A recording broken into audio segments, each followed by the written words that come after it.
So I'm here to shatter a few myths that the world has told you. One, you are smart enough to manage your own money. And two, you can create generational wealth and achieve eternal returns with your investments. It is not reserved for a select few. You see, investment is ownership, and with ownership comes stewardship. Yet we've relinquished this responsibility to financial advisors who often invest in companies and funds that contradict our values, all in the pursuit of profit. Now, before I get any hate mail, all financial advisors are not bad, and not all of your investments are evil.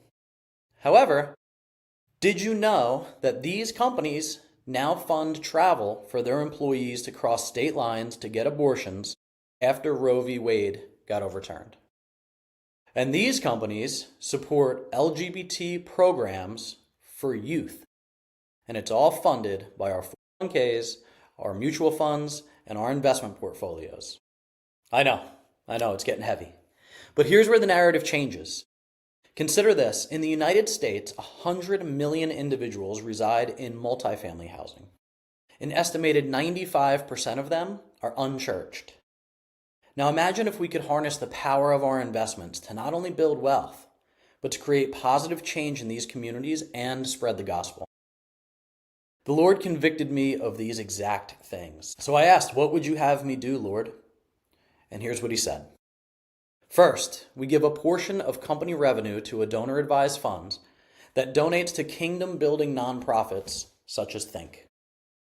We've been able to save kids from trafficking, combat the trans agenda against our kids, get involved in the fight for righteousness. Baptist missionary William Carey famously once said, "If you hold the rope, I will go into the pit." We were called to be rope holders. But what's next, Lord?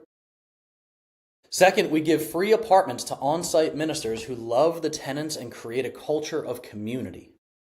They run bi-weekly events like Movies Under the Stars, barbecues, and even drop off diapers and wipes for single moms with new babies.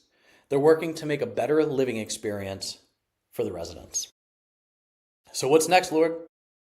Finally, we partner with local churches to create a multifamily ministry, bridging the gap between the church and the community. They're doing prayer walks, they're doing Bible studies on site, they're inviting tenants to men's and women's groups, and even supplying free tutoring to kids on site during the summers so that they don't fall behind. They're praying with tenants, they're inviting them to church. And then it hit me. He's showing us how to take territory physically, financially, and spiritually. And we call it investing with purpose.